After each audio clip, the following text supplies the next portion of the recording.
गोविंदपुर थाना क्षेत्र के बरियो मोड़ में स्थित अल इकरा बी.एड कॉलेज में धनबाद पुलिस के द्वारा जन शिकायत समाधान कार्यक्रम के तहत शिविर आयोजित हुआ। शिविर में गोविंदपुर, टूंडी, पूर्वी टूंडी, बरवा अड्डा, मनियाडीह थाना क्षेत्र का भी स्टॉल लगाया गया, जहां पांचों थाने के नागरिकों ने बढ़ चढ़कर आवेदन दिया। वहीं शिविर में तीनों थाने के जनप्रतिनिधि, पुलिस प्रशासन उपस्थित रहे। शिविर में पुलिस प्रशासन के आईजी, डीआईजी सहित कई बड़े अधिकारी शामिल हुए। शिविर के बारे में मीडिया को जानकारी देते हुए टूंडी डीएसपी संदीप गुप्ता ने बताया कि सबसे अधिक आवेदन अंचल से संबंधित आया है। वहीं बहुत सारे ऐसी समस्याओं का ऑन द स्पॉट निपटारा किया गया। जो भी समस्या आई हुई है, सभी समस्याओं का निदान 15 दिनों के भीतर किया जाएगा।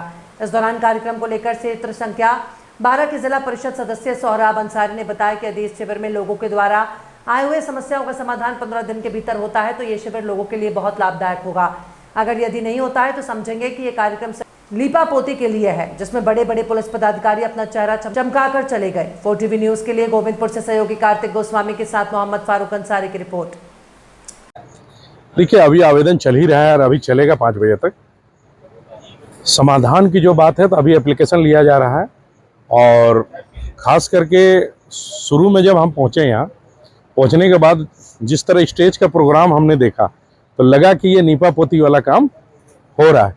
लेकिन बाद में जब एक हमारे डीएसपी साहब जो टुंडी से हैं, उनका एक बात बहुत अच्छा लगा, वो सारी चीज़ बहुत अच्छा से बताएं जनता को कि 112 इसमें फ़ोन करने से किसी तरह का अगर आपका दिक्कत हो क्षेत्र में तो समाधान हो सकता है। वो एक ये बात समझ में आया, लोगों के जहन में आया। दूसरा चीज़, हमारे डीएसपी गोविंदपुर डीएसपी, उनका भी काम बहुत अच्छा लगा। हमारे इंस्पेक्टर रविकांत प्रसाद जी, उनका भी काम हमको अच्छा लगा।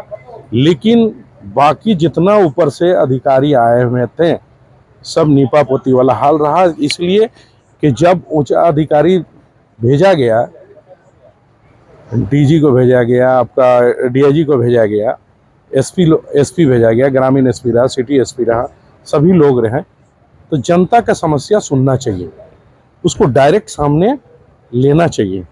ये डायरेक्ट एक जनप्रतिनिधि भी जो यहाँ पहुँचे, जिला परिषद थे, तो जिला परिषद के भी समस्या को जानना चाहिए था कि ग्रामीणों का क्या समस्या इस क्षेत्र में।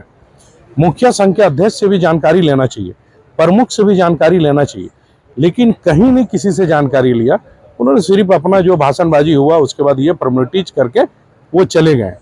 लेकिन आज हम डीएसपी साहब, हमारे गोविंदपुर डीएसपी, टुंडी डीएसपी और हमारे इंस्पेक्टर साहब, इन लोगों का काम अभी तक हमने देखा कि 5 बजे तक बोले हैं कि जब तक जनता आएंगे तब तक उसका समस्या को सुनेंगे और उसका समस्या लेकर समाधान करने का प्रयास करेंगे। शायद धनबाद पुलिस के द्वारा जो है पहली बार इस तरह का जो है वो बड़े कार्यक्रम आयोजित किया, जहाँ पे तमाम पुलिस अधिकारी जो उपस्थित हो रहे थे। कार्यक्रम को आप जो है ये इसको क्यों पाया जाएगा, बताएंगे इसकी जानकारी? ये अभी तक तो हम लोग टोटल कैलकुलेट नहीं कर पाए हैं, लेकिन अभी तक जो मेरी जानकारी है उसके हिसाब से सबसे अधिक आवेदन गोविंदपुर थाने से में आया है। इसके अलावा भी टूंडी, पूरी टूंडी, मनियाडीह और बड़ौदा से भी कुछ आवेदन आए हैं। लगभग अभी तक जो हम देख रहे हैं लगभग 200 आवेदन हम लोगों को मिल चुका है अभी सब मिला करके। उसमें से लगभग 15-20 का निष्पादन तो अभी ऑन स्पॉट हो चुका है, और बाकी आवेदन हम लोग ले लिए हैं, जिसका कि हम लोग जितना जल्दी हो सके उसका हम लोग निस्तारण कर देंगे। सर, आज के शिविर में सबसे अधिक चैलेंजिंग पल सर कौन सा रहा कि सबसे अधिक जो है वो परिश्रम रहा कि इनको कैसे निपटारा किया जा सके on the spot? On the spot में जैसे हम लोग आवेदन का जो देख रहे थे, तो ज़्यादातर आवेदन जो है वो ज़मीन संबंधित मामलों से रिलेटेड है, कि दो पक्ष में कभी ज़मीन का विवाद है, कहीं कुछ समस्या है पहले से चली आ रही है जो अंचल कार्यालय से रिलेटेड है, दूसरा समस्या बहुत सारा देखा जा रहा है। उसके अलावा फिर कुछ ट्रैफिक की समस्या भी लोगों ने बताया है, और फिर कुछ पर्सनल समस्या भी बहुत सारे आवेदन में हम लोग देख पा रहे थे। तो हम लोग सबका निष्पादन जितना जल्दी हो सके हम लोग करने का प्रयास करेंगे। सर, सरकार का जो कार्यक्रम शिविर अभी भी आयोजित हो रहे हैं राज्य में, और इससे सबसे अधिक अंचल का पूरे राज्य में अंचल का अधिकतर जो है सर आवेदन प्राप्त हुआ। इसी उपरांत में गोविंदपुर, टूंडी में से वही समस्या, आज भी वही समस्या सर देखने को मिला। तो यहाँ पे जो आवेदन आया सर उसका निष्पादन कैसे होगा सर बाद में? एकदम देखिए ये हम लोग का जो अभी क्षेत्र है वो ग्रामीण परिवेश है, और ग्रामीण क्षेत्र में आप लोग जान ही रहे हैं कि ज़मीन का, खेत का, घर का विवाद होता ही रहता है लोगों में। तो इसके कारण ज़्यादातर मामला हम लोग का ज़मीन का ही आता है। तो हम लोग जो आवेदन है वो ज़मीन का ले लिए हैं, और हम लोग संबंधित अंचल कार्यालय को उसको ट्रांसफ़र करेंगे, और फिर हम लोग उसको फॉलो भी करेंगे।